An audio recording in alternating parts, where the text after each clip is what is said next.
Shalom, nós vamos dar continuidade ao estudo do livro de Revelação, o livro de Razon, o livro do Apocalipse, a partir do capítulo de número 1 e o verso 10. Vamos fazer então nesse momento uma oração.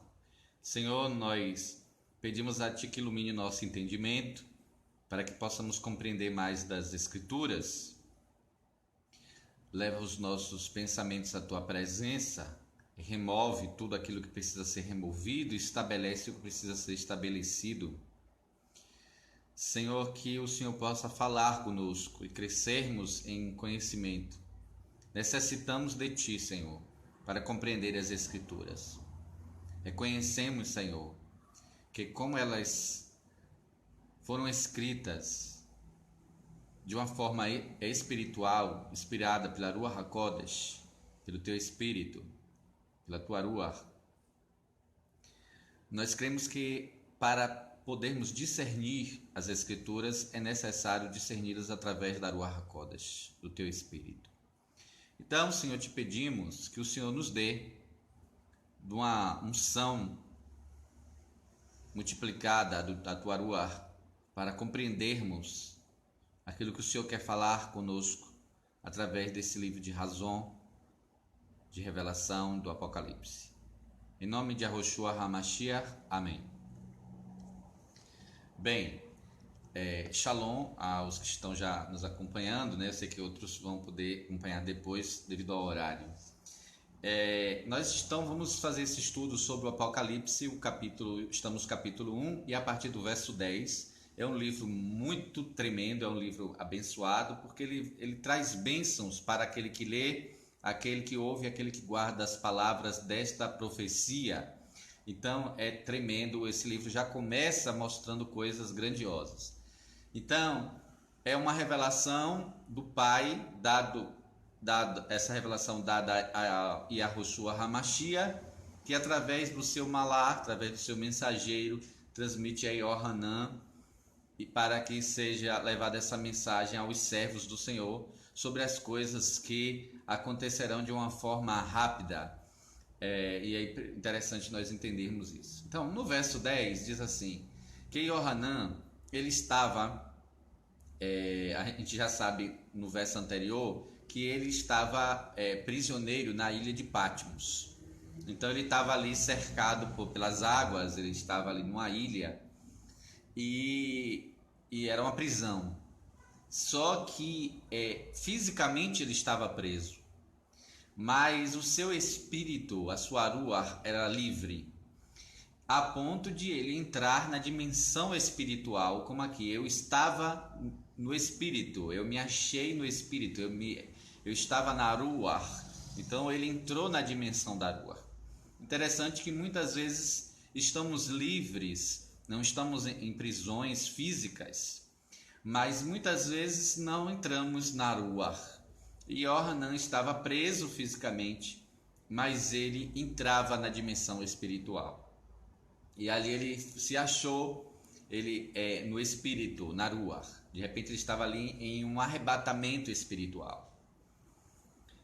E era o primeiro dia do sétimo. Primeiro dia do sétimo, entendemos do sétimo mês, conforme a palavra de Had Sabá, que é da Peshita, que quer dizer o cabeça do sétimo, o começo do sétimo, o primeiro do sétimo. Entendemos que está se falando do mês, que é o Yom Teruah, o dia da trombeta, o dia do alarido.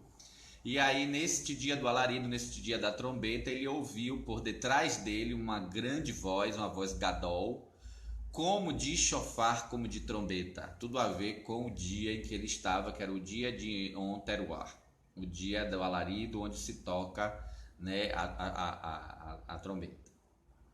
Então ele ouviu uma voz, só que essa voz que ele ouviu, nós vimos que foi uma voz que ele ouviu detrás dele. Então o Messias, como nós falamos, ele poderia ter escolhido se revelar a Yohanan em qualquer posição. Poderia ter se revelado acima, poderia ter se revelado à frente, à destra ou à esquerda, mas o Messias escolheu propositadamente se revelar lá atrás, para que Yohanan precisasse dar uma meia volta, para que ele pudesse fazer um movimento de retorno. E isso já é uma mensagem para os nossos dias. Isso já falamos, mas para pegar deste ponto e partirmos em frente. Então, para onde nós estamos olhando? Yohanan aqui é membro da Kahal, da Kehillah, da congregação da igreja. E ele, como uma das pessoas importantes, um dos Shaliahim, um dos emissários dos apóstolos, ele estava olhando em uma direção e o Senhor se manifestou na outra direção, que para ele oposta, que ele precisou se virar. Então aí já é uma mensagem de techuvá, uma mensagem de arrependimento, ou seja, o Senhor vai dizer, que, em outras palavras, que ele está trazendo uma mensagem de arrependimento, de techuvá, de retorno, né? E tem tudo a ver com aquilo que vai ser escrito. E daí uma voz como de shofar. Então, primeiro, ele não tem uma visão, ele tem uma audição. E nós chamamos a atenção a isso nos estudos anteriores.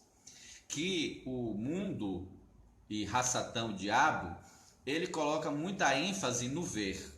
Nós louvamos ao Senhor porque nós vemos, e que bom que nós vemos.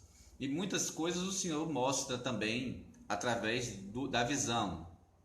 Ótimo. Mas a ênfase do Senhor é o ouvir. O Senhor começa o seu trabalhar conosco pelo ouvir.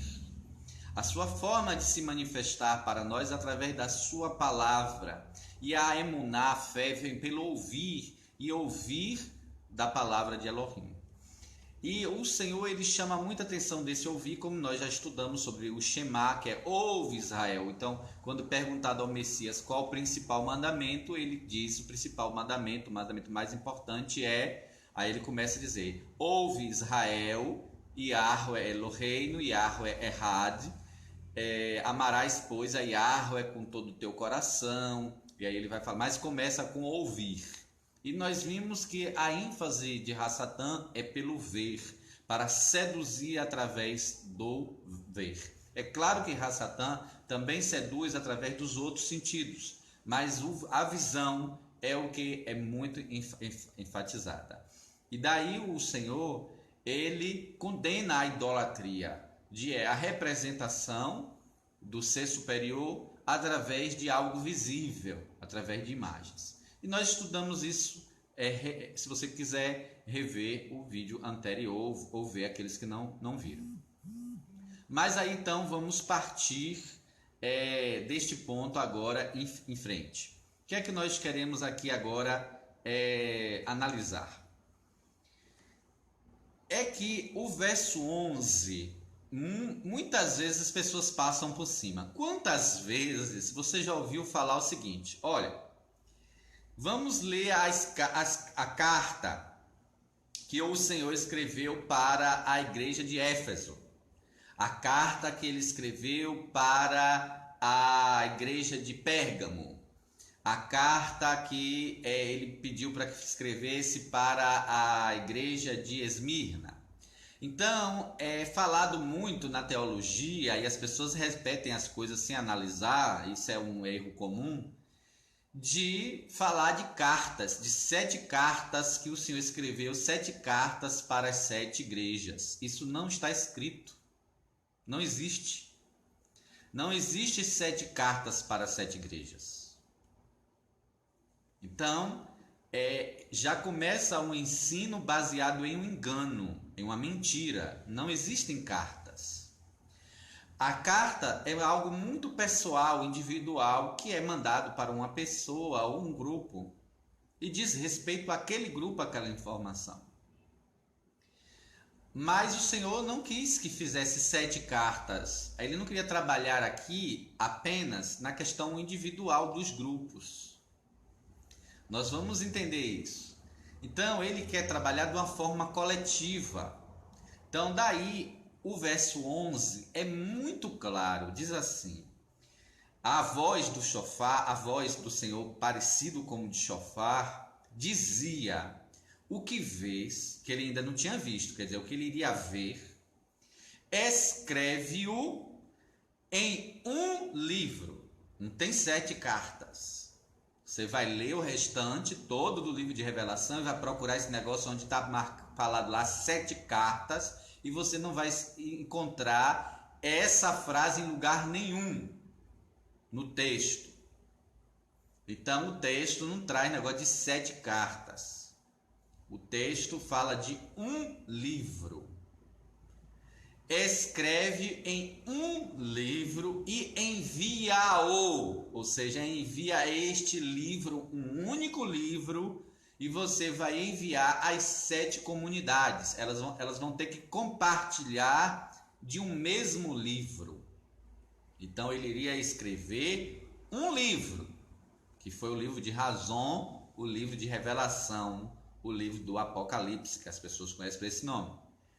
Então ele ia escrever um livro, e esse um livro passaria pelas 7 comunidades. Então isso é muito importante entendermos. Tanto é, irmãos, essa mentira das cartas, que no final de cada congregação, a mensagem ali, ao tratar para cada congregação, é dito o seguinte: quem tem ouvidos para ouvir, ouça o que Arúa, você conhece mais como o Espírito, diz às igrejas. Você conhece assim dessa expressão, que quem tem ouvidos para ouvir, ouça o que Arúa diz às Querlote, às congregações no plural. Ué, mas não estava falando ali para Éfeso? Mas quando termina, não diz que é só para Éfeso. Diz: quem tem ouvidos para ouvir, ouça o que Arúa diz para as comunidades. Então, apesar de que haverá mensagens para cada uma, mas aquela mensagem não é só para aquela. Tanto é que cada uma mensagem daquelas termina dizendo: quem tem ouvidos para ouvir, ouça o que Arúa diz às igrejas, às Querlote, às congregações. Então, lançamos por terra esse engano. E aí é que nós vamos ver que a visão que Yohanan vai ter, representando as 7 congregações, ele vê uma menorá. E uma menorá é uma peça só de ouro batida, porém com 7 candelabros, com 7 braços e 7 lâmpadas. Mas é uma peça só, uma peça com 7 braços e em cima 7 lâmpadas. Mas é uma unidade. Então, vai ser escrito para eles um livro. Agora, a visão deturpada e as traduções vai trazer como sendo 7 candelabros, como se fosse assim, 7 candelabros isolados, um aqui, outro acolá, e os desenhos as pessoas fazem assim, bota um candelabro lá, outro candelabro cá, outro acolá, e bota um homem passeando ali no meio, porque interpreta desta maneira, não representa como menorá, com os 7 candelabros, as 7 hastes e com as 7 lâmpadas. Porque o menorá, ela é uma peça com 7 hastes. Então é isso que está se falando no texto. De uma unidade, as congregações, apesar de serem hastes, de terem as suas características, formam parte de uma peça só. Vou estar postando aqui no grupo e aí a gente retorna.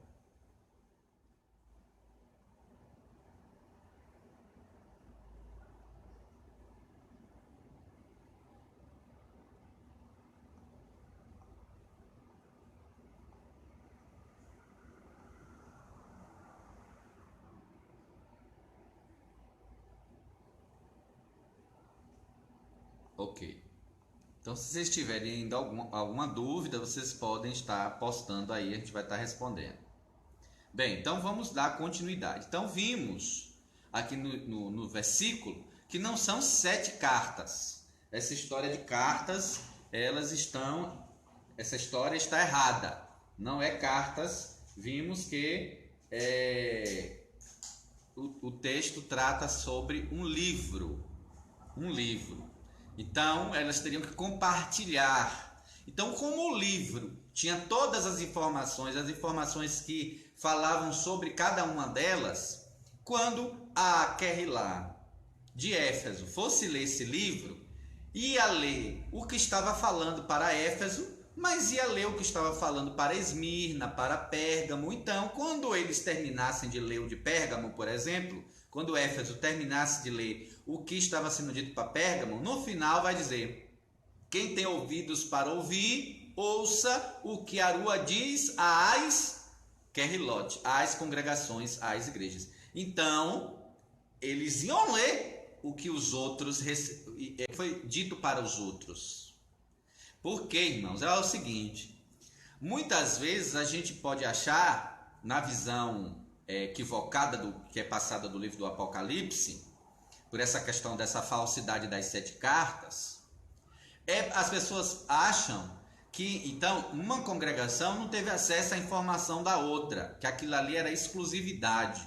E não é, porque muitas vezes nós precisamos aprender com o outro, às vezes com a falha do outro ou com o acerto do outro. Então, cada congregação ia receber o seu puxão de orelha abertamente naquele livro, as outras iam saber, e aquilo ia servir para as outras de lição, de aprendizado, de crescimento. Entenderam?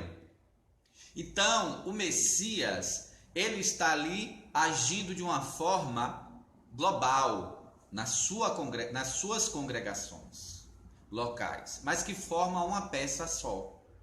Então, a palavra é clara, diz assim: o que vês, escreve-o em um livro e envia-o, no singular, às 7 congregações. Quais eram as congregações que iriam receber esse livro?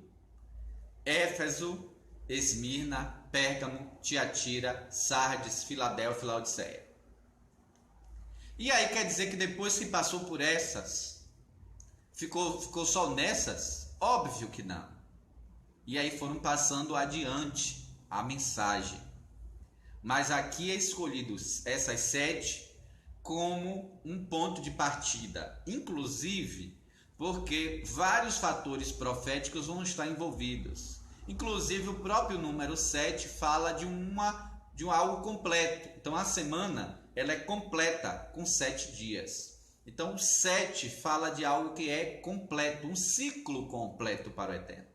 Então aquelas 7 congregações não simbolizam apenas aquelas congregações. Elas eram aquelas congregações, elas estavam passando por aquilo, elas precisavam daquela mensagem, mas aquela mensagem é abrangente para as demais congregações, porque representa um completo, um todo, um ciclo. E isso fala conosco hoje. Nós vamos ver falando dos nossos dias hoje. Alguns intérpretes entendem também que durante da história, nesses 2000 anos, existiram períodos na história que prevaleceu mais uma das características de cada congregação. Por exemplo, digamos, faz de conta, que nos 2, 3 primeiros séculos aconteceram mais os problemas nas congregações, como Éfeso.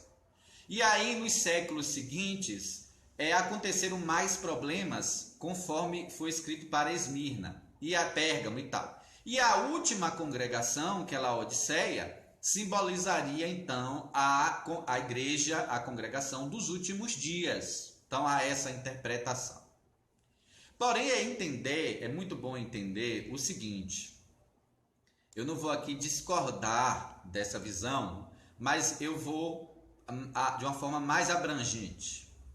O que é que eu estou querendo dizer? Vamos voltar para aquele texto que temos repetido aqui de Eclesiastes 1:9. Eclesiastes 1:9 que diz: o que foi, tornará a ser. Então, irmãos, entendam. Realmente, aquelas congregações, naquela época, Éfeso, Esmirna, naquela época, no passado, elas precisaram desta mensagem. Mas o que é hoje, já foi. E o que foi feito se fará novamente. É isso que está em Eclesiastes 1:9. Então, da mesma forma que aquelas congregações precisaram daquela mensagem, nós também, as congregações hoje, precisam dessa mensagem.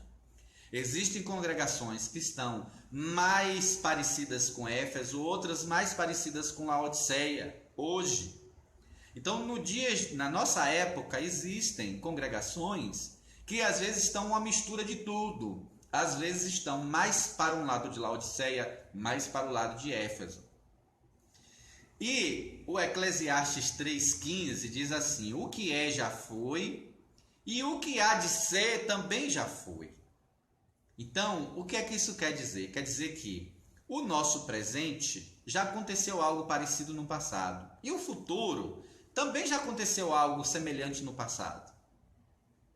Então, é para a gente entender o seguinte, que essas mensagens para essas congregações foram para aquelas naquele período, foram para períodos durante esses 2 milênios. Então houve épocas que realmente as congregações tomaram mais a característica de uma do que a de outras. Então representam também períodos. Mas mesmo em um período como o nosso, em que a característica maior seria a de Laodiceia, então hoje as congregações estariam mais parecidas com Laodiceia, mas existem aquelas que às vezes parecem um pouco com Éfeso, ou com Esmirna, ou com Tiatira e assim por diante. Então é interessante a gente não fechar em uma caixa, a revelação numa caixa, e dizer só é isso aqui, pronto. Não, porque o que é já foi e o que há de ser também já foi. Então é entender que as histórias se repetem. E aí nós temos que ver em que pé nós estamos. Nós estamos mais para que lado aqui? Para Éfeso, para Esmirna, para Laodiceia, um pouquinho de cada? Como é que as coisas estão? E aí entender que quem tem ouvidos para ouvir, ouça tudo. Ouça o que Aruar diz às congregações. Então a gente tem que ouvir tudo. Então, aqui nós vamos começar a quebrar algum dos grandes enganos. Muitas congregações não ensinam o livro de Revelação. Não ensinam o livro de Revelação. Porque muitas pessoas não buscam, muitas pessoas que ocupam função de ensino na congregação, não buscam entender o livro, não dá a mínima, não se interessa, porque aquele que não tem sabedoria, peça ao Senhor que dá. Então, é porque, na verdade, não tem interesse, não busca. Outros sabem que vai ser problemático trabalhar esses temas, porque vai acabar expondo erros que a congregação está cometendo. Então, varre o lixo para debaixo do tapete. Então, alguns não ensinam por ignorância, por preguiça, por não buscar o Senhor, o entendimento, para poder ensinar. Outros, porque esse ensino é ameaçador. Então é melhor varrer por debaixo do tapete, esconder. Então vai se interter o povo. Tem que interter o povo para encher de gente a congregação. Então vamos falar de prosperidade, vamos falar de bênçãos, vai falar de Apocalipse, o povo vai ficar com medo. O povo vai correr as léguas, não vai aparecer aqui.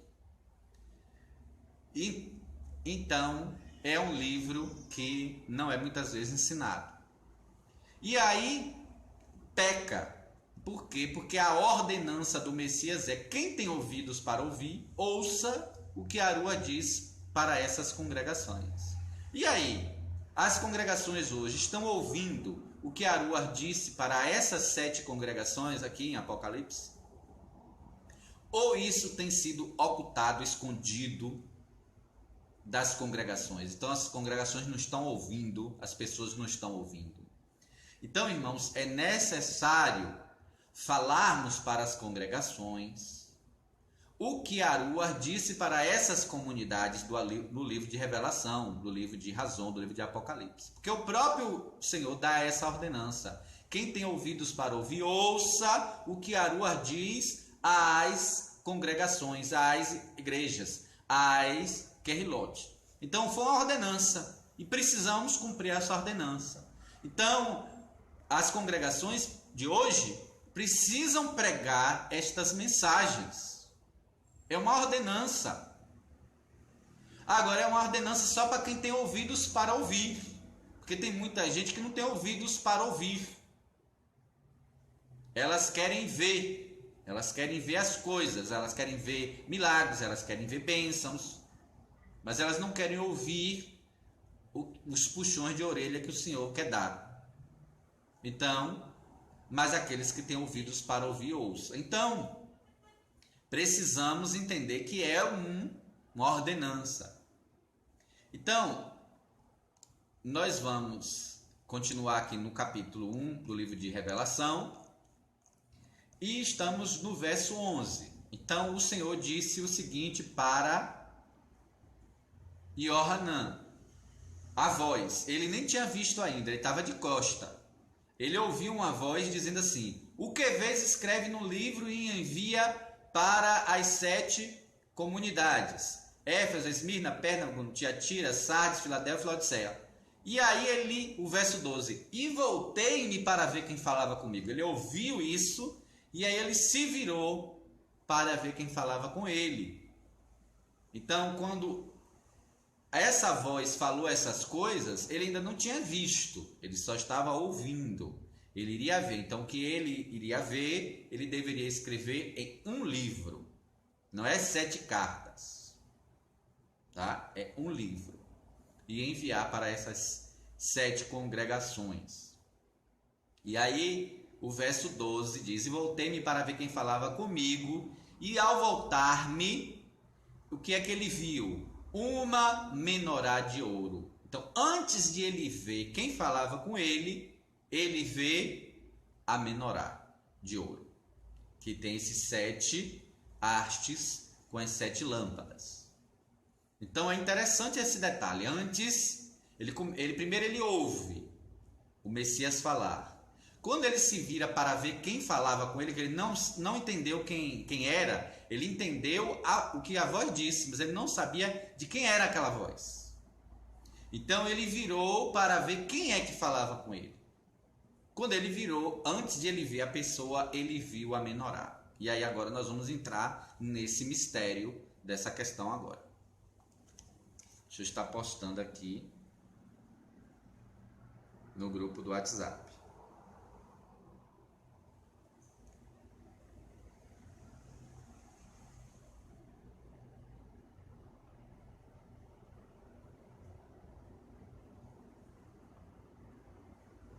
Então, o que é que nós vemos aqui? Vemos que antes de ele ver o Messias, ele vê menorá. E aí o Messias, mais adiante, ele próprio vai revelar o que é essa menorá, essa peça com esses 7 hastes, traduzido como 7 candelabros. Ele vai revelar que são as 7 congregações, ou seja, as igrejas, as querilotes. Então, antes dele ver o Messias, ele precisou ver as congregações, o estado das congregações, como a congregação estava,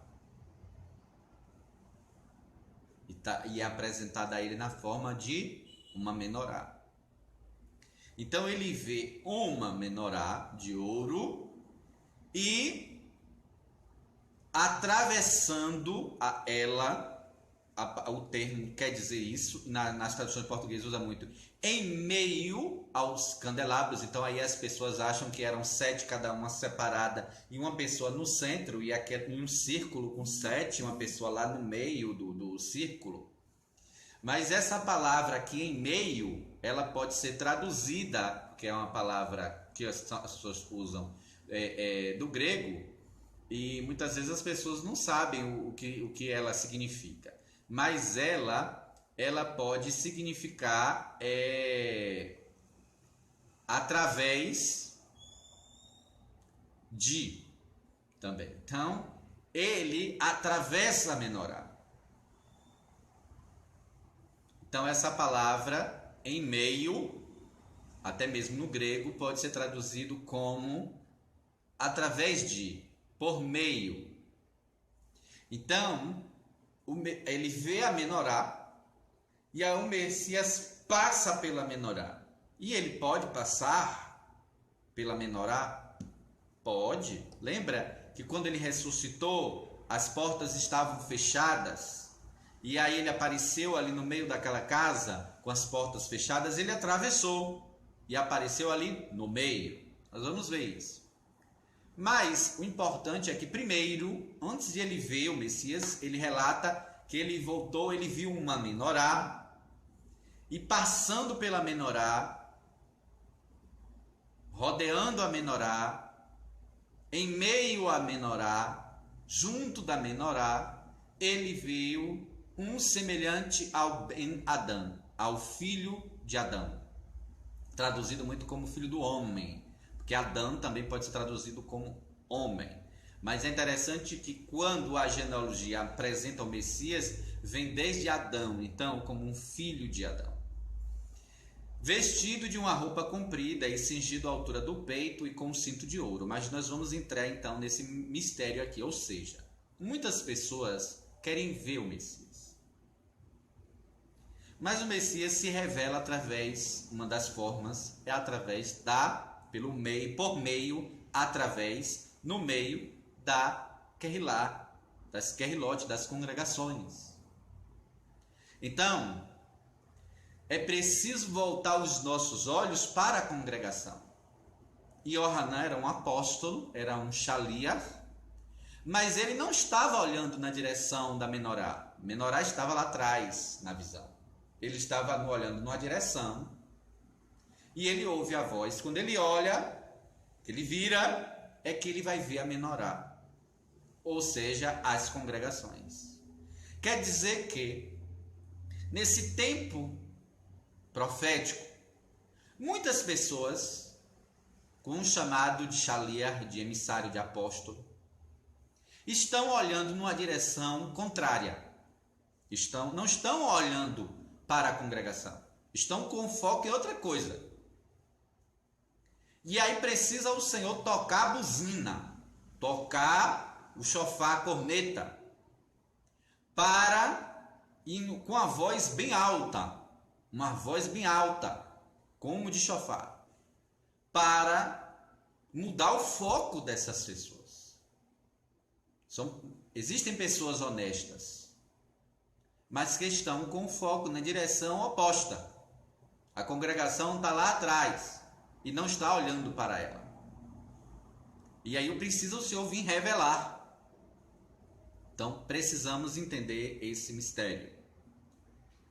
E aí, quando se olha para a menorá, de repente, quem aparece em meio dela?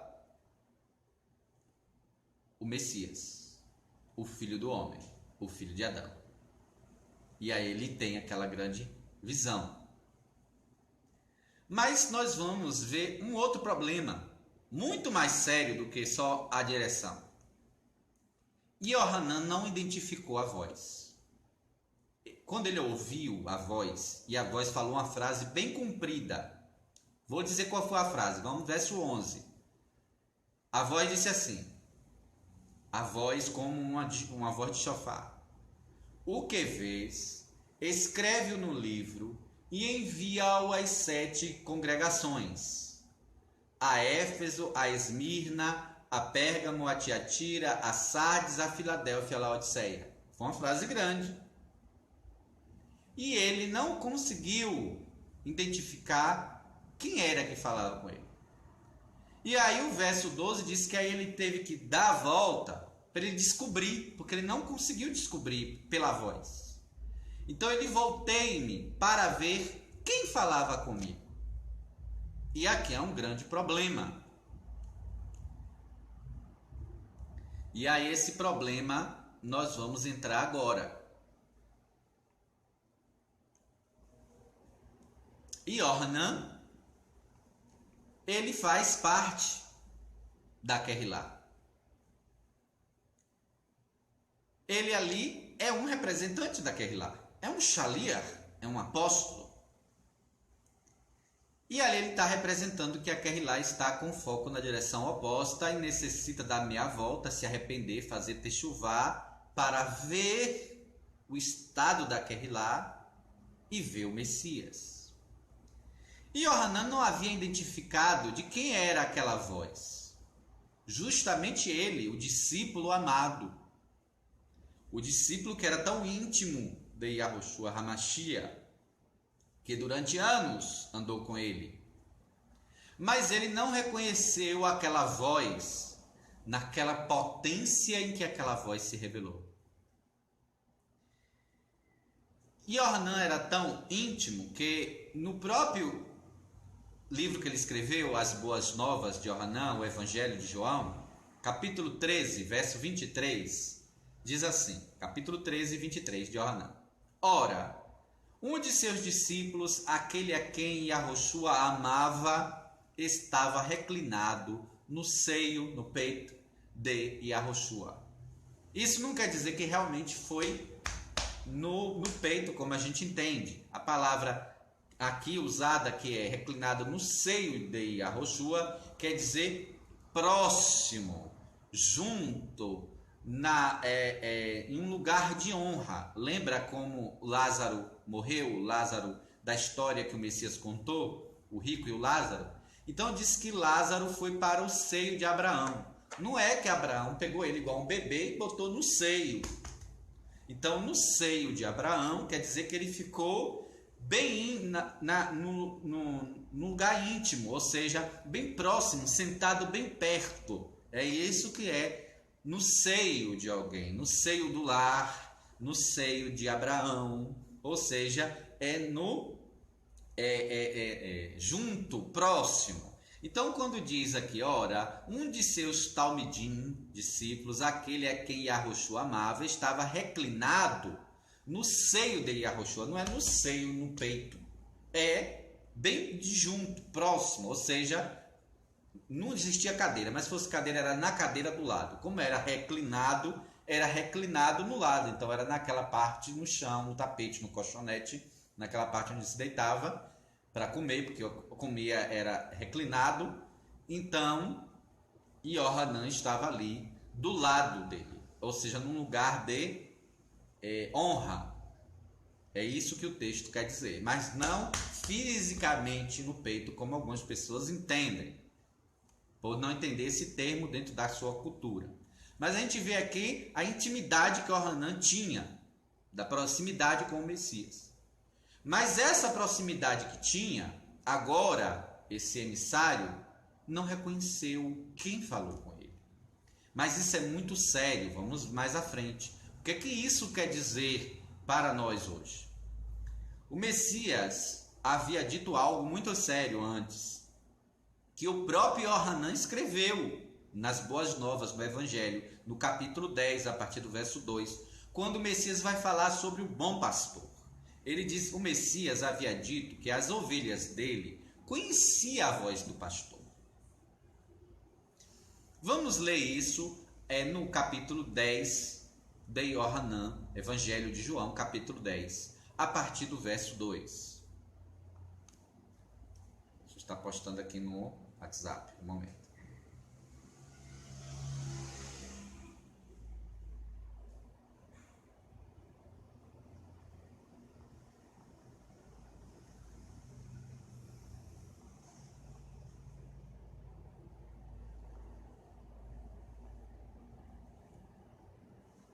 Voltando, né?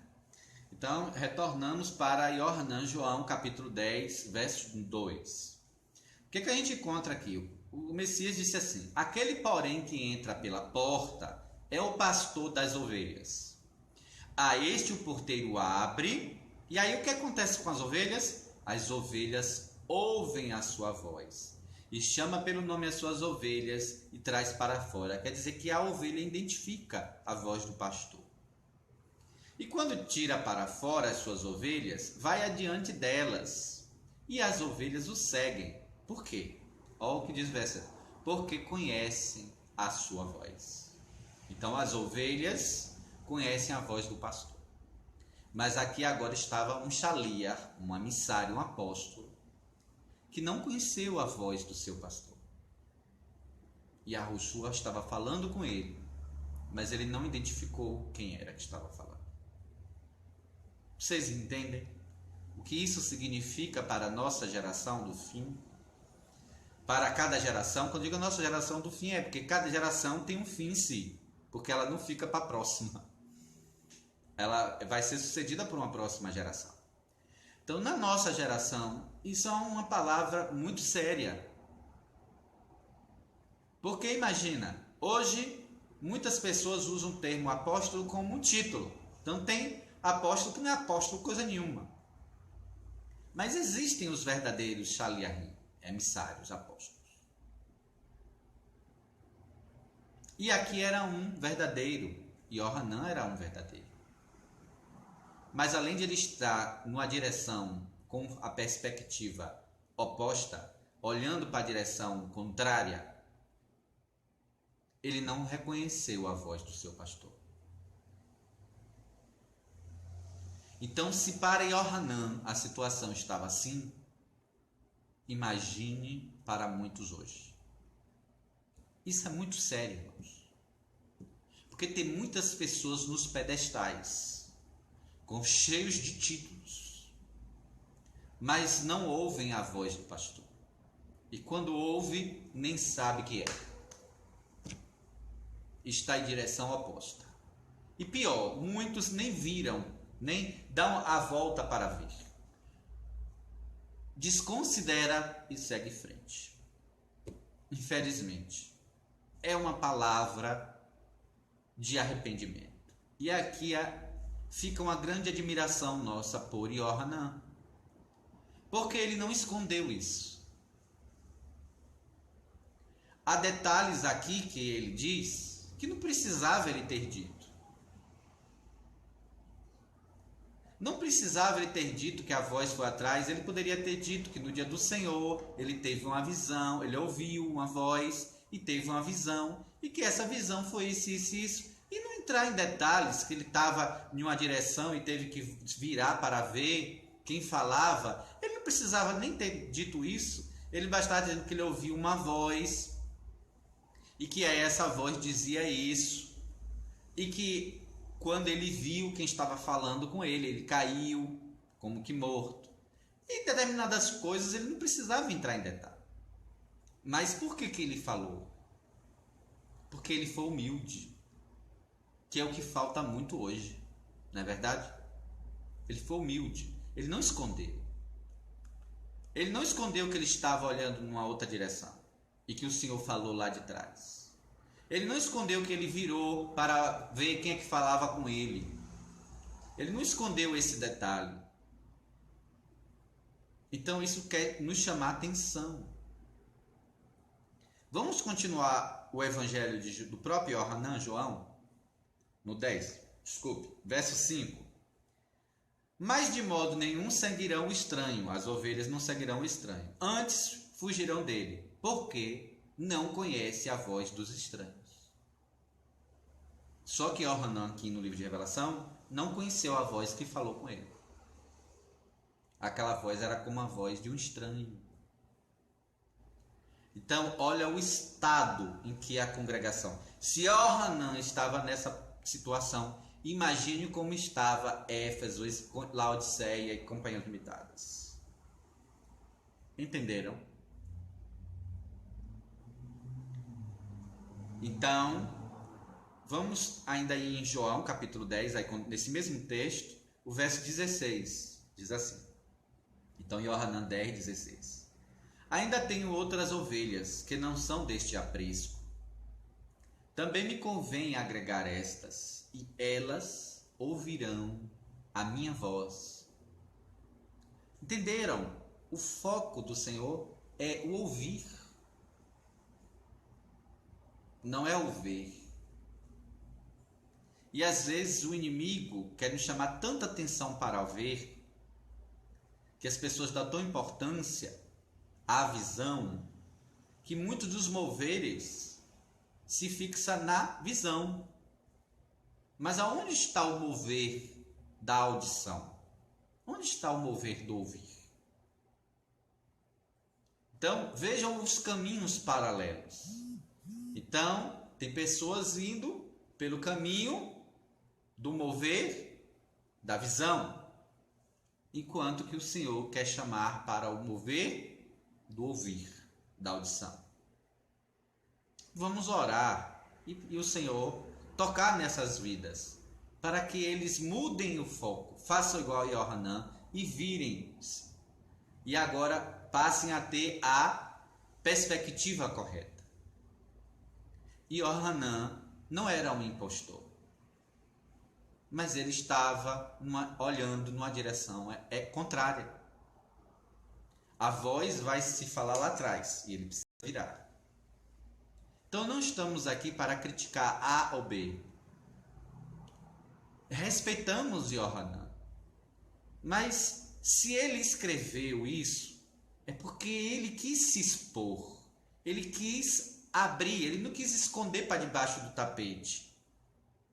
Ele quis mostrar a falha nele, como um exemplo, e representando o que o mover apostólico foi parar, numa direção contrária, e que precisa dar meia volta e fazer techuvá. Antes do Messias mandar a primeira congregação, que é Éfeso, arrepender e voltar à prática das primeiras obras, que é arrepender, no caso, techuvá é retornar. Antes de falar para a congregação, o primeiro que passou por isso foi Yohanan, o Shaliach, o mover apostólico. Ele teve que primeiro passar por isso. Então ore para que esse engano no mover apostólico caia por terra. É profético. Precisa retornar. Essa máscara tem que cair. Os ouvidos têm que abrir.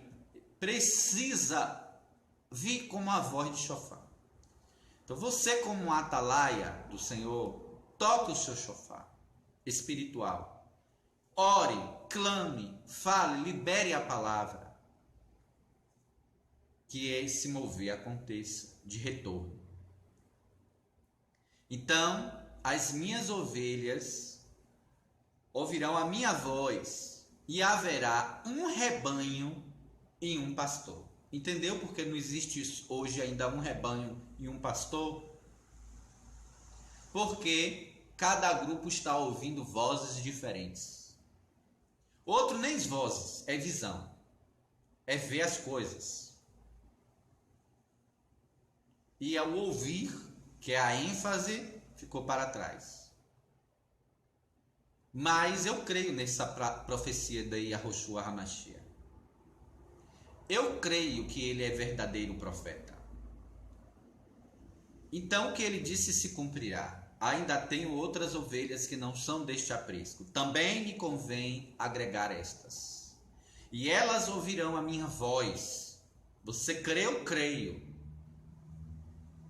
As verdadeiras ovelhas vão ouvir a voz do Messias.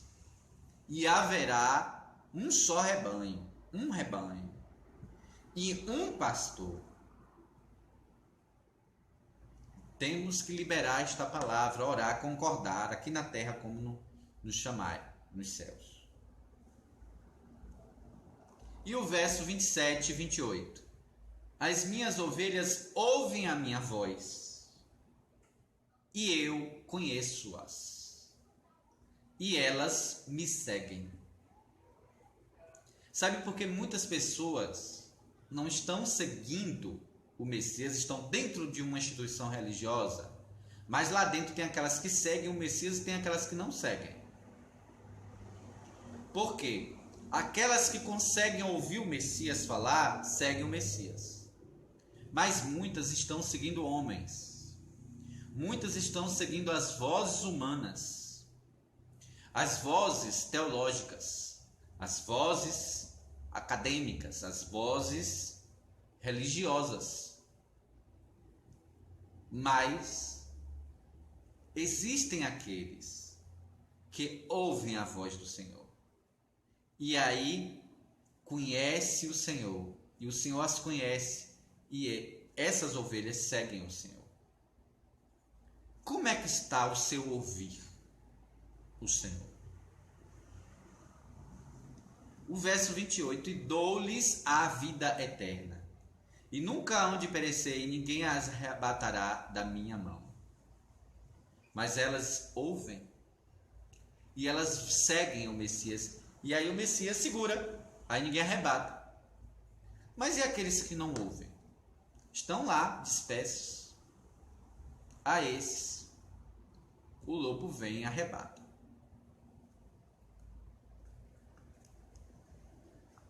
Deixa eu estar postando aqui no grupo.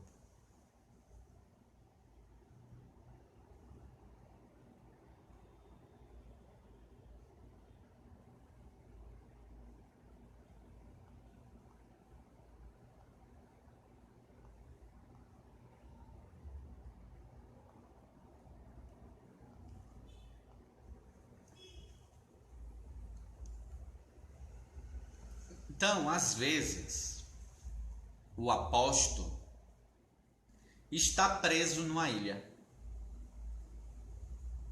Entenderam? É o que aconteceu com o Hanan. Às vezes, o apóstolo, o mover apostólico, está preso num sistema, num cárcere, numa prisão romana. Numa prisão de Roma. Será que dá para entender a profecia? O apóstolo, representando o mover apostólico, preso numa ilha. Mas não é ilha de passeio. É uma prisão de Roma. Entendem a situação em que estão os apóstolos? O mover apostólico, preso numa prisão de Roma. E para mudar o foco, precisam que entrem na Rua HaKodesh. Porque se não entrar na Rua HaKodesh, não vai ter mudança, impacto nas congregações. Então, muitas vezes, o profeta, porque Yohanan também estava ali, é um profeta, está preso pelo sistema, ilhado, e deixa de ver a menorá de ouro. Está olhando na outra direção. E aí o apóstolo, o profeta, o mover profético e apostólico, precisa voltar a olhar para Keilah, porque estão olhando para outras coisas. A Keilah necessita de ajuda. Às vezes, os profetas, os apóstolos, estão numa situação crítica. Necessita de techuvá. A techuvá tem que começar neles. E Yohanan teve que começar com techuvá. É claro, irmão, que você individualmente não vai ficar esperando, né? Você vai fazer a sua techuvá. Mas aqui há algo, estamos falando de uma dimensão maior. De congregações. Mas muitas vezes os profetas, a congregação muitas vezes está num estado de cegueira tão grande como Laodiceia. Ela se achava uma coisa e era o contrário. Então, a congregação, muitas estão como Laodiceia. Elas se acham que elas estão crescendo, que elas estão prosperando, que elas estão muito bem, mas elas são pobres, nuas e miseráveis aos olhos do Senhor. Porque elas estão com os conceitos todos equivocados. E aí os profetas lá dentro ficam contaminados. A visão contaminada, ficam cegos. Porque a Keilah de Laodiceia estava cega. Estava cego todo mundo. E o Senhor manda que compre colírio para os olhos, para que fosse curado da cegueira. Então, muitas vezes, o que o Senhor faz? A situação ali está tão crítica Está a ponto do Senhor vomitar da boca, que os primeiros que são removidos dali são os profetas. E agora nós vamos focar em Yohanan como profeta. Ele diz as palavras desta profecia. Então ele está se colocando como profeta. E Yohanan não estava lá em Laodiceia mais. Ele não estava lá em Éfeso. Ele não estava lá em Pérgamo. Ele tinha saído de lá. Não foi uma opção, mas foi algo que ele foi conduzido. Mas foi justamente fora desse meio, dessa sujeira em que estava a congregação, dessa cegueira, dessa coisa nojenta a ponto de vomitar, de eles ter se afastado de lá, que aí ele teve a revelação. Precisou ele se afastar daquilo ali. Então, às vezes, os profetas, eles são levados, tirados, expulsos da congregação, removidos, afastados. Às vezes ele se isola, como numa ilha, isolados daquele lá, bem longe. E aí eles têm a revelação. Mas, por um outro lado, tem o pecado da congregação. Muitas vezes a congregação quer os profetas bem longe, quer os profetas ilhados, querem os profetas bem fora, para elas abundarem no pecado. Porque os profetas incomodam. Mas aí esses profetas saem, esses profetas se isolam, esses profetas ficam lá na ilha. Mas nem lá na ilha o Senhor deixa esses profetas quietos. E chama os profetas a techuvá e mostra para eles aquele lá, olha, você precisa olhar para aqui. Tem uma mensagem para a congregação. Tem profecia para ser entregue. Seu trabalho não terminou. Então, irmãos, há muitas coisas aí neste livro. Busque sabedoria, revelação. O Senhor dá. Precisamos entender essas coisas, o contexto.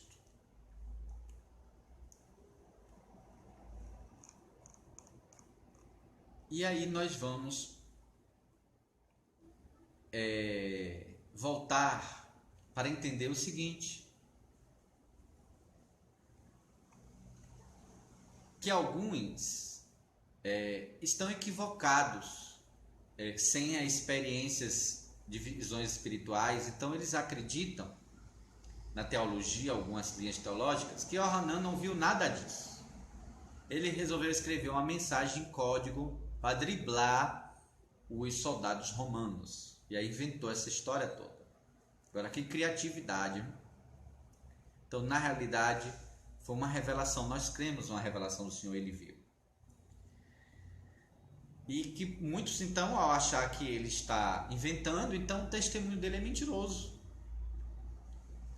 Ele não viu nada daquilo que ele está testificando ter visto. Então, é uma mentira. E nós não cremos assim. Muitos acreditam apenas que Yohanan escreveu um texto inventando um conto, um mito com figura de linguagem que ele escolheu utilizando símbolos para transmitir uma mensagem codificada numa época de perseguição por trás de uma história inventada. Ou seja, que o texto não passa de uma parábola inventada por Yohanan. Infelizmente, tem teólogo para tudo. Mas o texto, irmãos, é claro em dizer que se trata de visões proféticas e que não foi uma invenção de Yohanan. As visões partiram de Elohim, as visões foram verdadeiras, realmente ele viu o que disse ter visto, foram visões proféticas. As visões proféticas foram genuínas. Elas não são produzidas pelo profeta, mas são dadas pelo Senhor. As visões proféticas são, sim, cheias de símbolos. Mas esse símbolo não é o profeta que inventa, é o Senhor que escolhe ao mostrar essas visões. Então, esses símbolos são criados pelo Senhor e não pelo profeta. Essas visões, elas são codificadas, mas quem codificou foi o Eterno através da Ruach HaKodesh. Então foi o próprio Senhor que codificou. E para a gente entender, precisamos dele, para ele decodificar essa mensagem. Então, temos certeza que Yohanan viu o que ele disse ter visto. Que ele é uma verdadeira testemunha, como ele disse, fiel testemunha. E ouviu o que disse ter ouvido. E que tudo estava realmente codificado, mas foi codificado pelo Senhor. E aí eu queria trazer algo muito interessante para vocês, que me deixou muito alegre. Eu não li isso em livro nenhum, não vi nenhum estudo sobre isso. Fiquei muito contente, porque foi algo que eu aprendi, creio, do Eterno. Mas eu acredito também que outras pessoas também podem já ter percebido isso. Mas eu fiquei contente de ter descoberto isso através do Senhor. Me veio uma curiosidade, eu vou dizer agora nesse próximo áudio aqui para o pessoal do WhatsApp. Vou estar mandando agora esse áudio e vou falar isso no próximo.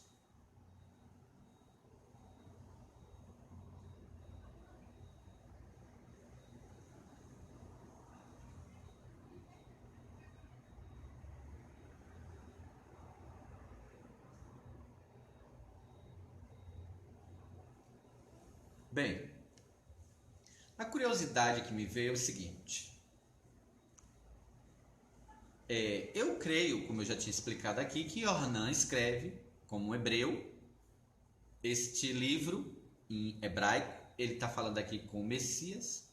O Messias está falando com ele em hebraico, porque é assim que o Messias falou, inclusive com Shaul, com Paulo na visão. E aqui ele está falando com outro hebreu, então ele está falando aqui em hebraico. Então, quando ele disse o que vê escreve num sefer, num rolo, num livro, e envia as 7 Querrilot, então ele vai dizer os nomes dessas cidades, então ele está falando em hebraico. E aí me veio a seguinte curiosidade. Muitas vezes, o povo hebreu utiliza os anagramas, usa a primeira letra de cada palavra e forma uma palavra, quer passar uma mensagem através da primeira letra de cada palavra. E me veio a seguinte curiosidade. Como eram os nomes escritos, como se escrevia o nome Éfeso, Esmirna, Pérgamo, Tiatira, Sardes, Filadélfia, Laodiceia em hebraico? Então, cada uma começava com uma letra hebraica. E o que é um anagrama? Pegar a primeira letra de cada palavra. Então, a primeira letra da cidade de Éfeso, se fosse no português, seria pegar a letra E de Éfeso, E de Esmirna, T de Tiatira, S de Sardes, F de Filadélfia, L de Laodiceia. Se a gente juntar no português, não dá nada. Mas se nós pegássemos essa primeira letra de cada palavra das congregações, na exata sequência em que ela aparece, será que formaria alguma palavra ou palavras em hebraico? Se nós pegássemos a primeira letra de cada uma dessas cidades, a primeira letra de Éfeso, que é a letra Aleph do hebraico, a primeira letra de Esmirna. Então, se nós pegássemos essa primeira letra de Esmirna, que é o Zain no hebraico, se pegássemos a primeira letra de Pérgamo, que é a letra P no hebraico, se pegássemos a primeira letra de Tiatira, que é a letra Tav do hebraico, se pegássemos a primeira letra da outra cidade, que é a cidade de Sardes, no hebraico, então, a letra seria Samerk. Se pegássemos a outra letra, que é a letra de Filadélfia, que também é a letra P no hebraico, e se pegássemos a primeira letra de Laodiceia, que é a letra hebraica Lamed. Então, se pegássemos essas 7 letras do hebraico, que palavras elas formam nessa mesma sequência, sem mudar a ordem? Então, se nós pegássemos a letra de Éfeso, as 4 primeiras cidades, que é Éfeso, Esmirna, Pérgamo, Tiatira, pegássemos essas 4 letras, elas formam a palavra hebraica. Será que ela forma uma palavra hebraica? Sim, e aí eu descobri que forma. E as outras 3 formam outra palavra hebraica. Então eu fiquei muito feliz ao descobrir que as iniciais dessas cidades no hebraico, elas formam 2 palavras hebraicas. E aí eu fiquei muito contente com isso, ao juntar as letras, foi assim, parecendo assim uma criança, né? Diante assim de uma grande descoberta, eu fiquei muito feliz. Vocês querem saber essas 2 palavras? Bem, a primeira palavra, formada por Aleph, Zei, P e Tav, ela forma a palavra que em hebraico, Zafat,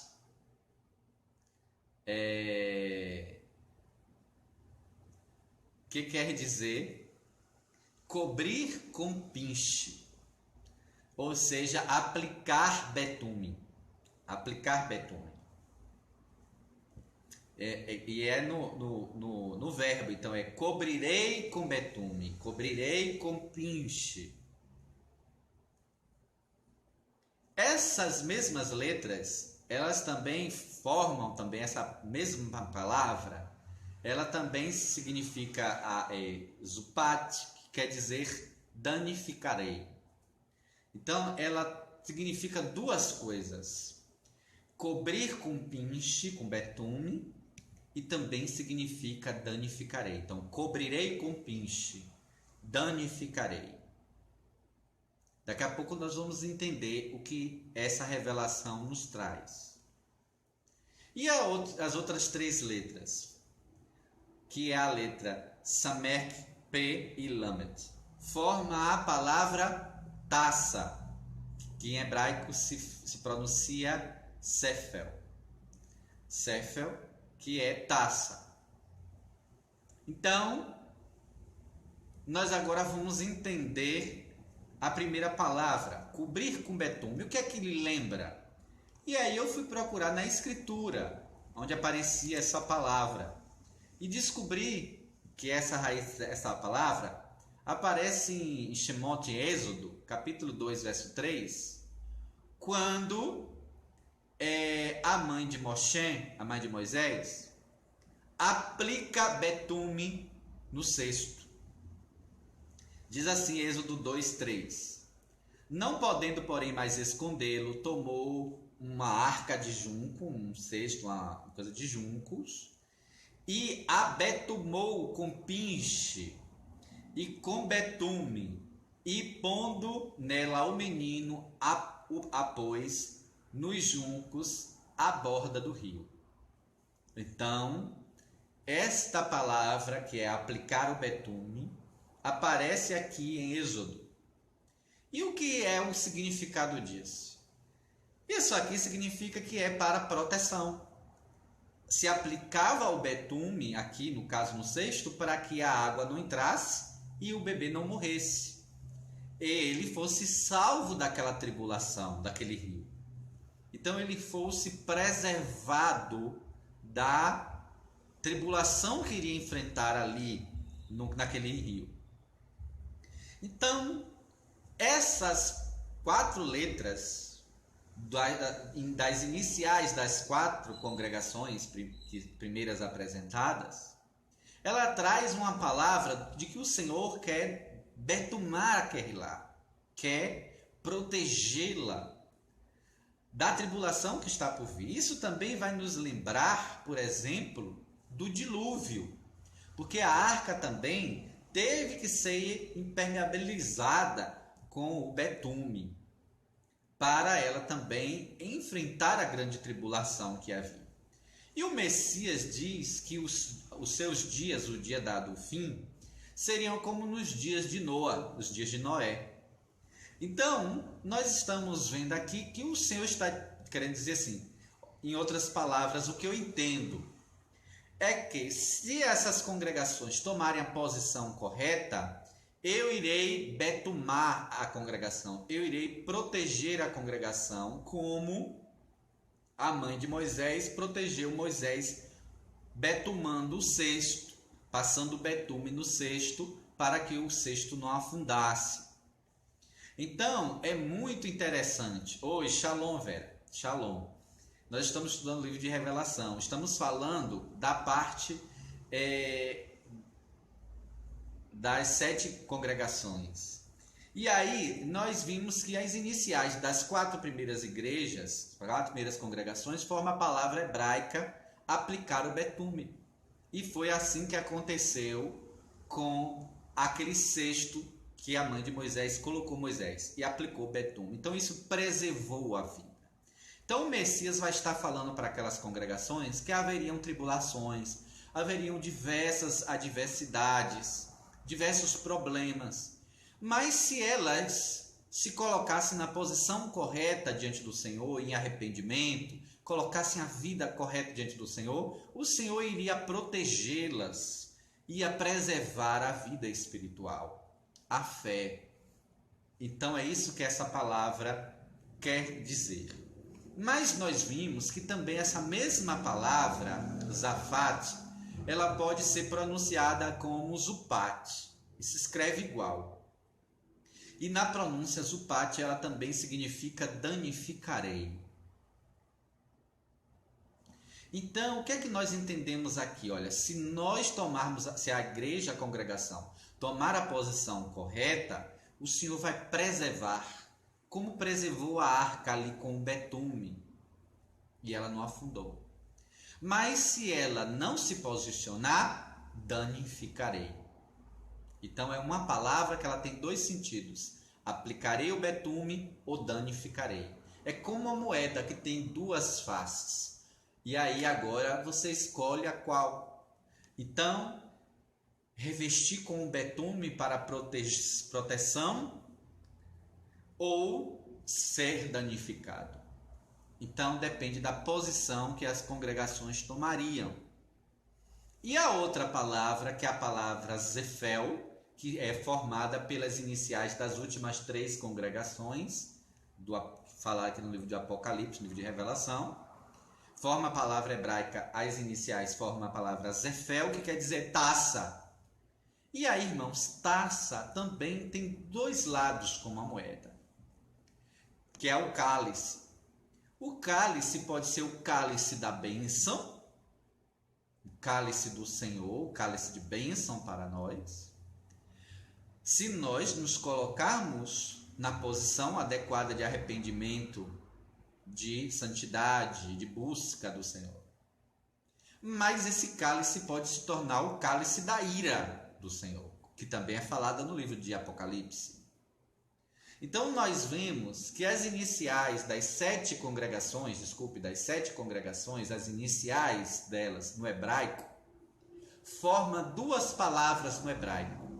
Uma que significa cobrir com betume ou danificar, e a outra que significa taça, cálice. E entendemos que essas palavras ela têm um sentido positivo e um sentido de juízo. Um sentido de bênção e outro de juízo. Então, eu fiquei muito contente em entender essa revelação desses anagramas formado por essas iniciais das congregações. Eu vou estar postando esse áudio aqui no grupo do WhatsApp e aí a gente continua a explicação aqui.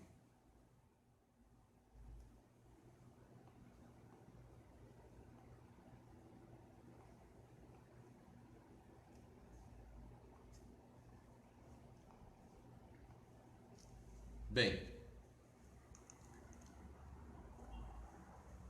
então, nós estávamos falando que o Senhor se revelou aqui no capítulo, em Apocalipse, no livro de Razão, no livro de Revelação, no capítulo de número 1, no verso 10, ou no verso 11, o Senhor disse: o que vê escreve em um livro. Então explicamos que não existe essa questão de 7 cartas para as 7 igrejas do Apocalipse, não existe 7 cartas. O Senhor mandou escrever um livro e envia o livro, e isso está no verso 11. Você pode procurar onde é que ele mandou 7 cartas, escreva 7 cartas, não existe isso. Agora, ele mandou fazer um livro, e nesse livro tem diversas mensagens, inclusive coisas para cada congregação, só que as coisas para cada congregação não era exclusiva só para aquela congregação, tanto que no final de cada um é dito: aquele que tem ouvidos para ouvir, ouça o que o Espírito Arua diz às igrejas, às congregações. Então, não é para Éfeso só ouvir o que estava sendo dito ali para Éfeso. Era para Éfeso ouvir também o que o Senhor disse para as outras. E assim sucessivamente. Então, nós falamos isso, que era para escrever um livro. E é interessante que não foi escrito, então, 7 cartas diferentes, mas um livro só, para as comunidades, tá? E aí nós podemos ver em Isaías, capítulo 30, verso 8, um verso muito interessante que diz assim: Isaías 30, verso 8: vai, pois, agora, escreve isto em uma tábua perante eles, e registra-o em um livro, para que fique escrito para o tempo vindouro, para sempre e perpetuamente. Então, escrever no livro, então aquela mensagem não ia se perder. Escrever no livro significa então que seria também para um tempo vindouro, iria se perpetuar, aquilo não iria se perder. Então, o Senhor manda que ele escreva, e Yohanan também, aqui que mandou foi Isaías. E o Senhor manda a Yohanan o mesmo propósito. Para que escrever no livro? Para que a mensagem não fosse adulterada, para que a mensagem não fosse modificada, para que a mensagem fosse preservada, para que ao passar de congregação em congregação não fosse aumentando. Então, aquele livro ia passar por cada uma das congregações e ia ficar igual. Não ia ser uma conversa de boca a boca. Então, é interessante entendermos esse aspecto da mensagem. Então, é uma mensagem muito importante para nós hoje, entendermos o livro de Revelação. E aí, o que é que o texto vai nos chamar a atenção a algo?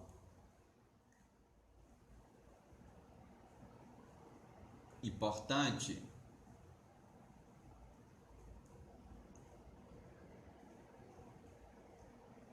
Eu vou passar aqui. Que Yohanan, ele vai começar agora a descrever a visão do que ele viu. Então vamos lá. Essa parte é uma parte muito interessante. Então, Apocalipse capítulo 1, verso 12. Então, quando ele voltou para ver quem falava com ele, ele viu uma menorá de ouro, que é uma peça com 7 tubos, os 7 hastes são os candelabros, e com as 7 lâmpadas. E voltei-me para ver quem falava comigo, ele viu então a menorá de ouro, e no meio da menorá, quer dizer, através da menorá, um semelhante ao Filho do Homem. E aí ele vai falar de 7 partes do corpo, que ele detalha aqui. Ele vai falar do peito, ele vai falar da cabeça, ele vai falar dos olhos, ele vai falar do peito, da cabeça, dos olhos, dos pés, da mão, da boca, do rosto. Então ele fala de 7. Aqui é muito cheio de 7. Então ele vai dizer que ele viu o Filho do Homem vestido de uma roupa comprida e cingido à altura do peito. Então ele fala do peito e o peito está ali cingido ali à altura do peito, com um cinto de ouro. E aí ele vai falar da cabeça. no verso 14: e a sua cabeça e os seus cabelos eram brancos como lã branca, como a neve. Então ele vai falar da cabeça. Depois nós vamos entrar na revelação do que quer dizer cada questão dessa. Mas eu quero chamar aqui para um ponto muito importante antes. Então vamos lá. A cabeça, aí depois vai falar, e os olhos como chamas de fogo. E os pés semelhante ao metal, ao bronze do Líbano, polido, que fora refinado na fornalha. Então aquele incandescente ainda, aquele bronze ainda, logo quando ele é derretido, que ele fica naquele brilho. E a sua voz como a voz de muitas águas. Mas aí voz não é corpo, voz é um som. Então voz não conta como corpo. Tinha ele na sua destra, que é a mão direita, aí sim é parte do corpo. E aí na sua mão direita ele tinha os 7 corravim, as 7 estrelas. E da sua boca, que aí é a outra parte do corpo, saía uma aguda espada de 2 gumes, uma espada que corta dos 2 lados, tem dois cortes, 2 fios de corte. E o seu rosto era como o Shemesh, como o sol, quando resplandece na sua força. Aí ele descreve o Messias, como o Messias estava vestido, como eram os pés e os detalhes. E aí ele diz o seguinte, verso 17: quando o vi, caí a seus pés como morto. Então, essa foi a reação de Yohanan. Aquele discípulo que amava o Messias, que tinha tanta intimidade, mas agora, quando o Senhor se revela nessa dimensão, ele cai como que um morto. E aí o que é que o Messias faz? E ele pôs sobre mim a sua destra. Ele continuava caído lá no chão, com a cara no pó, e o Senhor pôs a mão sobre ele, a destra. Mas entenda, não é a destra aberta assim não, porque a destra dele estava com os 7 corravim, as 7 estrelas. Então a mão que estava com as 7 estrelas, o Senhor colocou assim, ó, estava com as 7 estrelas, o Senhor colocou sobre ele. Imagine como foi tremenda essa experiência. Não foi uma mão vazia, foi a destra. E acabou de dizer que na destra estava as 7 estrelas, 7 corravim. Aí ele pegou essa mão com as 7 estrelas, 7 corravim, e colocou em cima de onde Yohanan estava caído lá no chão. E colocou a mão e falou. Não é que pegou ele e levantou logo, não. Colocou a mão lá com as estrelas e falou: não temas, eu sou Ha-Rishon Ve-Ha-Aharon. Eu sou o primeiro e o último. Tremendo isso, né? Mas aí agora, antes de entrarmos nessa questão do olho de fogo, como chama de fogo, as coisas todas, que nós vamos deixar isso para um outro estudo, hoje eu quero chamar a atenção a algo interessante, impactante nessa visão de Yohanan.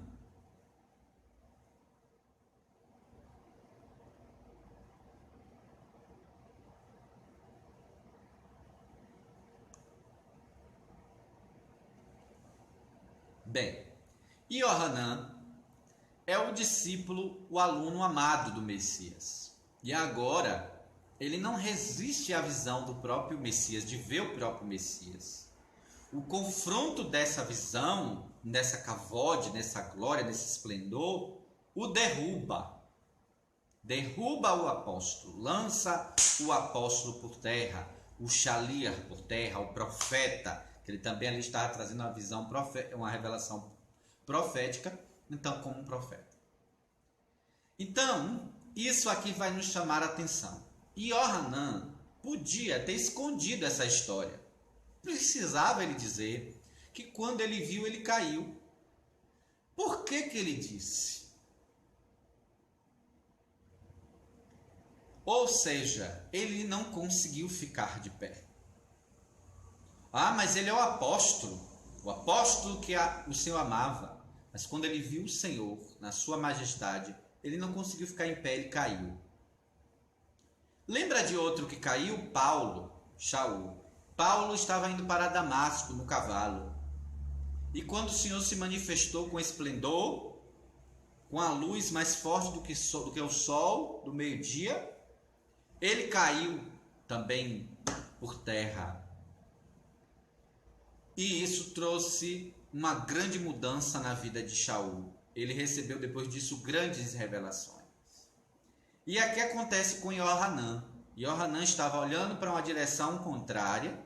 O Senhor, em vez de aparecer na frente, apareceu atrás para dizer a ele: olha, você precisa mudar, você precisa dar uma volta, uma meia volta, você precisa fazer techuvá, se arrepender. E quando ele tem a visão, ele cai por terra. E ele registra isso, porque ele é humilde. Yohanan era humilde, e a visão fez ele vir ao chão, quase que morto. Imagine se ele fosse um soberbo igual a outros apóstolos por aí. Porque esse apóstolo, esse Yohanan, esse João é o apóstolo, o Shaliach, ele era humilde. E ele caiu com o rosto no pó. Agora imagine se ele fosse soberbo, como alguns apóstolos aí. Ia cair, era morto, como Ananias e Safira. Ele aqui caiu como morto, mas não morto.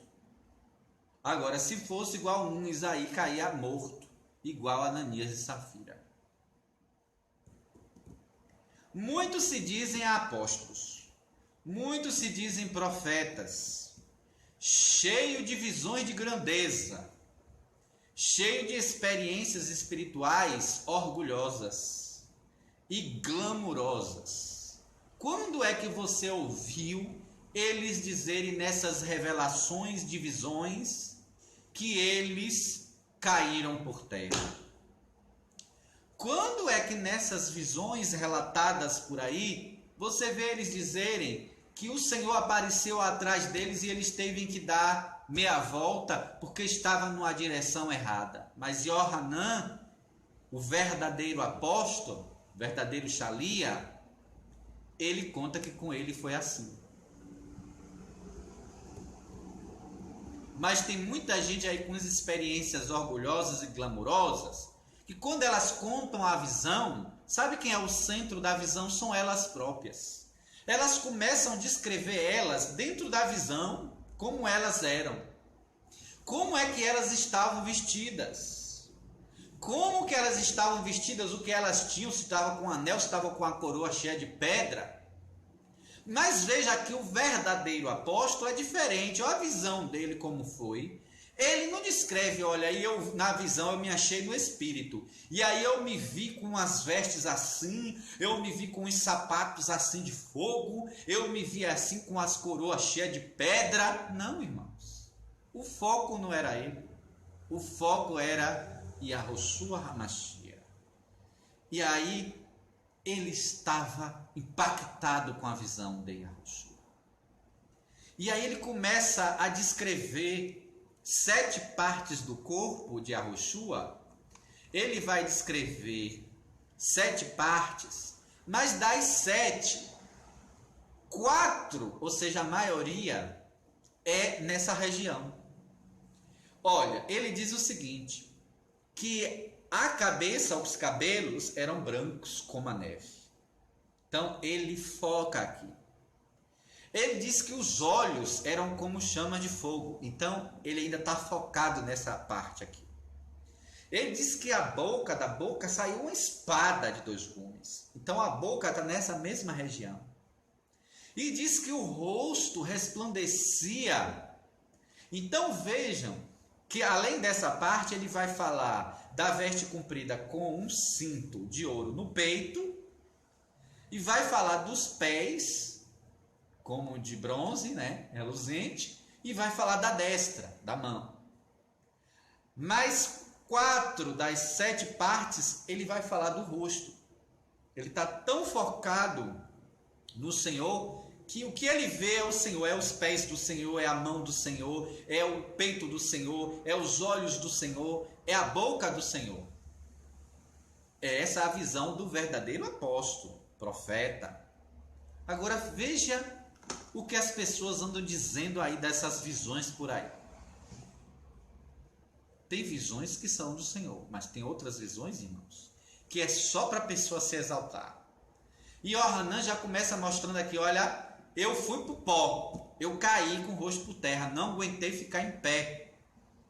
Quando eu olhei para ver quem falava comigo, quando eu vi, eu caí. E aí eu não vi mais nada, porque ele caiu, então ele ficou ouvindo. Ele começa ouvindo e termina ali ouvindo. Porque o Senhor coloca a mão sobre ele, ele está caído com a cara no pó, o Senhor coloca a mão e a mão está com as estrelas na mão, e aí o Senhor começa a falar com ele.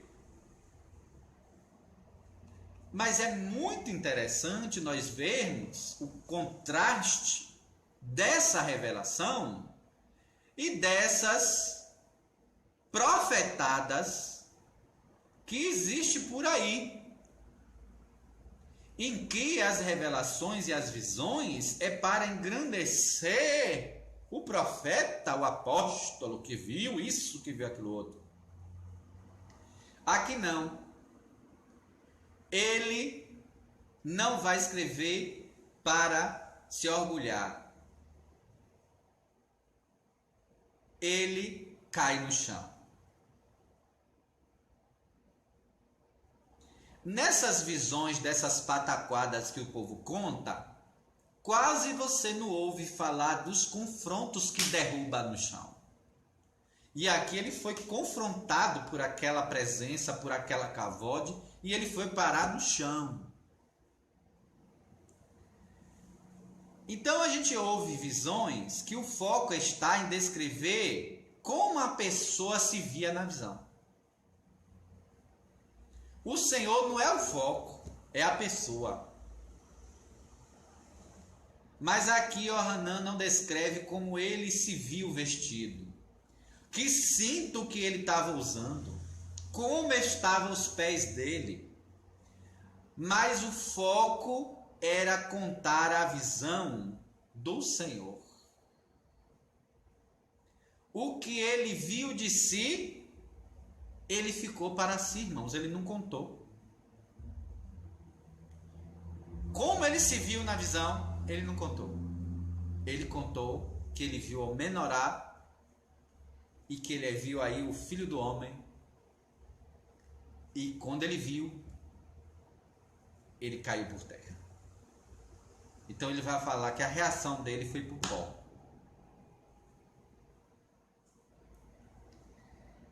Mais de uma coisa ele fez questão de relatar. Ele não relatou qual era a roupa que ele estava, como era o pé dele, como era a mão dele, como estava a boca dele, o olho, como estava o rosto dele. Ele descreveu o Senhor. Agora, uma coisa ele fez questão de relatar e ele não escondeu. Sabe o quê? Que ele caiu no chão. Que ele caiu. Isso ele não escondeu. Ele não escondeu a sua fragilidade diante da majestade do Messias, diante do esplendor, da cavode, da glória do Messias. Ele não escondeu a sua fraqueza.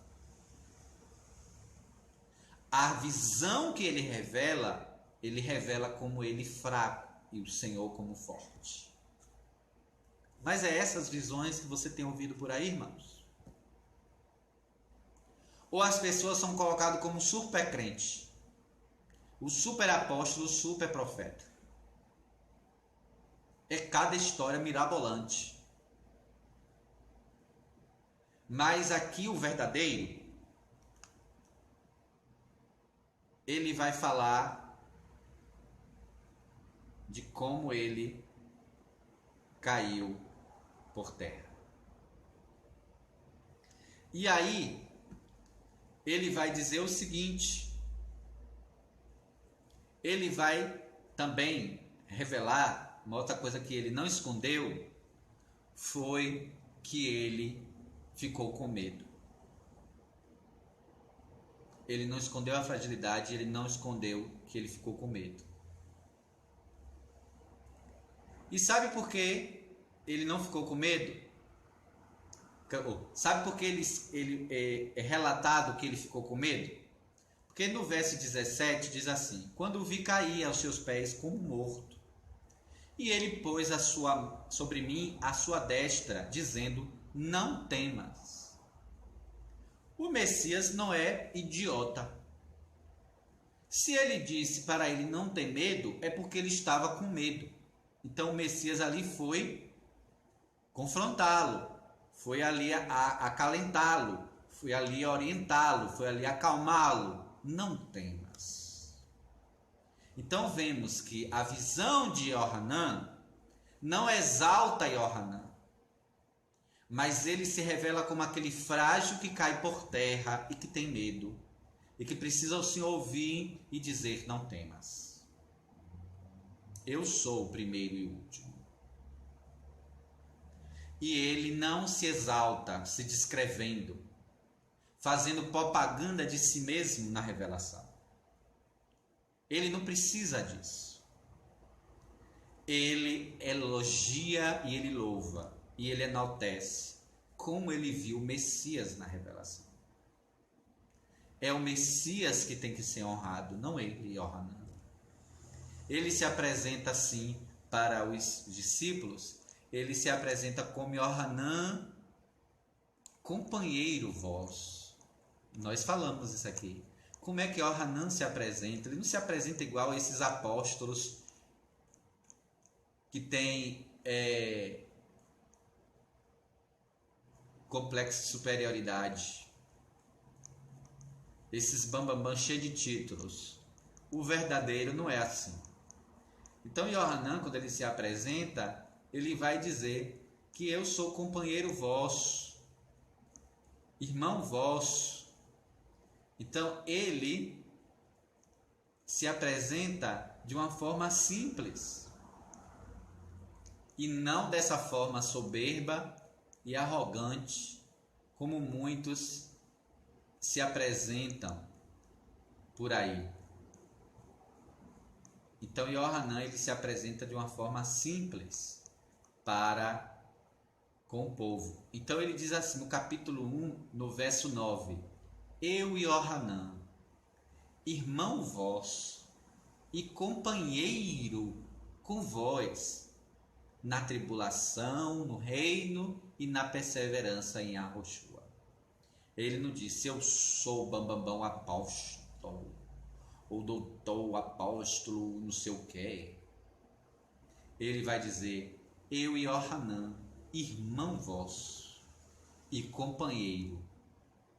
É assim que ele se apresenta, como irmão, como companheiro. E tem aqueles hoje que é cheio do título, que se você vai chamar de irmão, irmão não, pastor. Irmão não, evangelista. Irmão não, apóstolo. Se você bater no ombro e dizer companheiro, piorou ainda. Companheiro não, respeito. Só que Yohanan, ele disse: irmão vosso e companheiro vosso. Ele não estava aí pedestal, porque ele é o verdadeiro. Agora o falso tem necessidade de se exibir e de chamar atenção para si. Só que Yohanan, quando ele vai descrever a visão, ele se descreve como um frágil que cai por terra, e ele se descreve como aquele que ficou com medo, e que o Senhor disse: não temas. Então, irmãos, por isso que esse livro muitas vezes não é ensinado nas congregações, porque se ele for ensinado da forma certa, ele vai começar confrontando aqueles que se colocam no pedestal, aqueles que se colocam como líderes do rebanho, aqueles que se colocam como os bambambam. E aí mexe muita coisa esse livro. Então por isso que muitos escondem esse livro debaixo do tapete para poder não passar a verdade. Então a gente precisa, entender isso, a verdadeira expressão do livro de Revelação. Então nós vamos orar E aí amanhã eu dou continuidade falando, né, da revelação do Messias, daquelas partes, né, do cabelo, da cabeça, dos olhos, né? As pessoas dizem assim, ou os olhos como chama de fogo. Então a gente vai entender mais sobre isso no próximo.